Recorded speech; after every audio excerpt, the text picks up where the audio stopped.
बुवा नमस्ते। तपाईँको नि मैले तपाईँहरूलाई यहाँ बसेको देखेँ कि अनि पूजा पनि हातमा बोक्नु भएको रहेछ है। तपाईँहरूसँग सानो केही कुराहरू सोध्छु अनि सोधिसकेपछि त्यसलाई चाहिँ यसो जानकारीको लागि सामाजिक सञ्जालमा पनि हाल्छु। पाइयो हाल्न हालौँ कि नहालौँ हाल्ने है। केही कुराहरू जस्तो तपाईँ किन आउनुभयो अस्पताल? मलाई उपचार गर्न मलाई त केही छैन।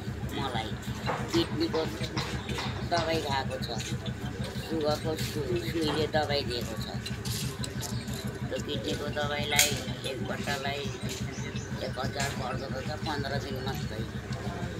सुईको दबाई यहाँ डाक्टरहरूले सल्लाह गर्नु पर्यो, सुईले दबाई नदिई हुँदैन। त्यो सुईको दबाई हिजै सक्छ। अब यो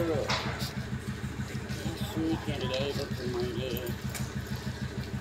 किनेर वर्ष छुटाउन मन लागेर त मलाई नसक्ने भयो।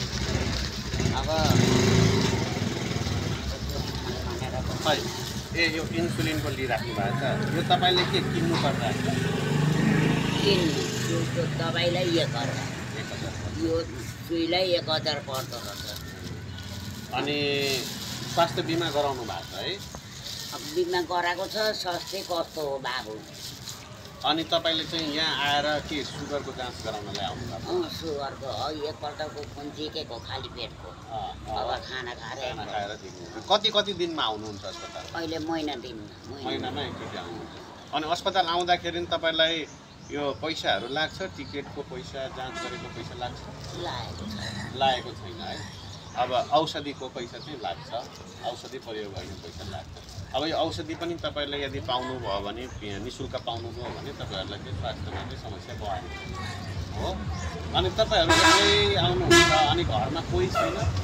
छन् 4 भाइ छोरा थिए, जेठा छोरा बित्यो, 3 भाइ। साइलो काठमाडौँ छ, गाडी चलाउँछ, उसको परिवार छोरा छोरी 3-4 जना काठमाडौँ। अस्ति कुम्भ मेलामा बुवालाई लगेर इन्डिया देखाएर पठाइदियो। एक सातामा कुम्भ मेला बाबुलाई लाग्छ तुरुन्तै आउनु भनेर गएर देखाएर माइलो छुटेर उसको परिवार 7 जना छोरा छोरी उसकै व्यवहार हुन्छ।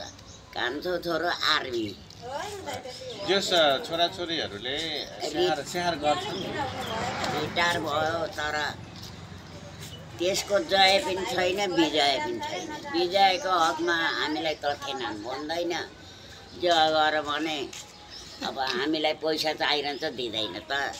छोरा र छोरी बोर्डिङमा, तर यसो हेर्दाखेरि कहिले 16,000 को बिल जान्छ, कहिले 15,000 को बिल जान्छ। उसकै छोराछोरीलाई पनि नपुग्ने रहेछ। अहिले इटेरी गाड बस्न गइरहेको 2 वर्ष यहाँ मुक्तिनाथ ब्याङ्कमा बस्यो, अहिले इटेरीबाट। अब यस्तो हो, तपाईँहरूलाई खाना बस्न समस्या छ कि छैन? खाना बस्न लाउन समस्या छ?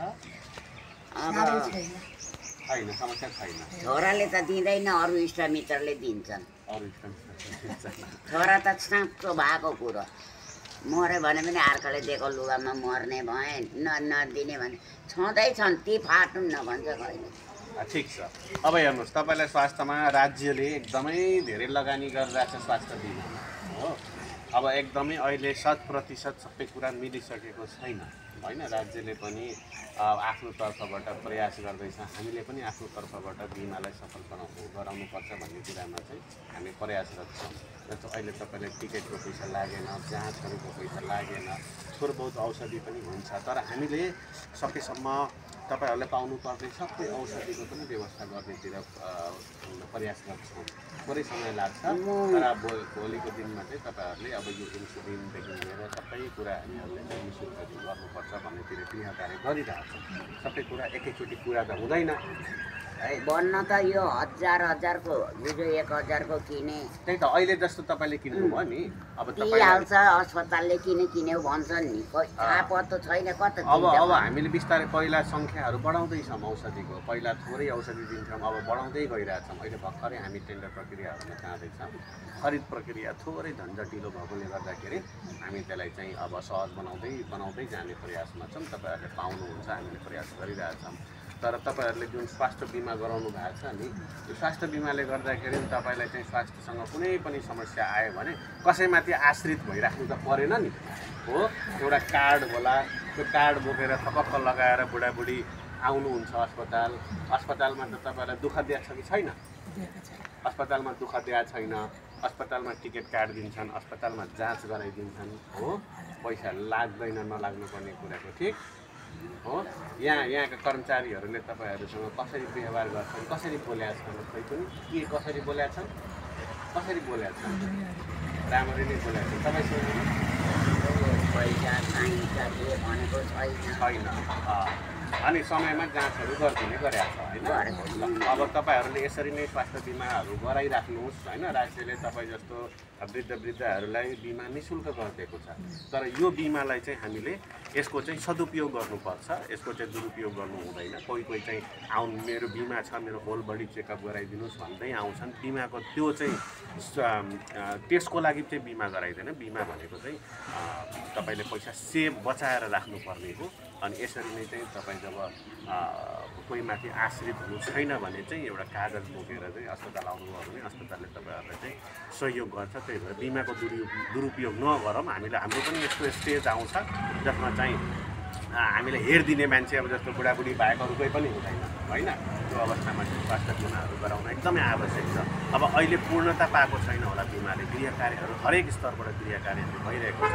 त्यही भएर औषधि पाएन यो पाएन भन्दा पनि तपाईँले चाहिँ बिमाको अधिकतम सदुपयोग गर्नुहोस् दुरुपयोग नगर्नुहोस् अनि बाँकी कुराहरू के मिलेको छैन त्यसमा हामीले दिनरात खटेर त्यसको लागि चाहिँ अगाडि बढ्दैछौँ र केही दिनमा केही महिनामा भनौँ न होइन हामीले त्यो सकुन्जेल औषधिहरूको पनि व्यवस्थापन गर्नेतिर चाहिँ अगाडि बढिरहेछौँ त्यही भएर चाहिँ बिमाको चाहिँ सदुपयोग गरौँ दुरुपयोग चाहिँ नगरौँ सो तपाईँहरूले पनि के भन्नुहुन्छ बिमा गराउनुपर्छ कि के गर्नुपर्छ बिमा गराउँदा राम्रो कि नगराउँदा राम्रो बिमा गराउँदा राम्रो होइन ल त्यसो भए बिमा गराउँ भनेर भनिदिनुहोस् यस्तो देखाइदिनुहोस् त यहाँ बिमा गराउनुपर्छ है ल धन्यवाद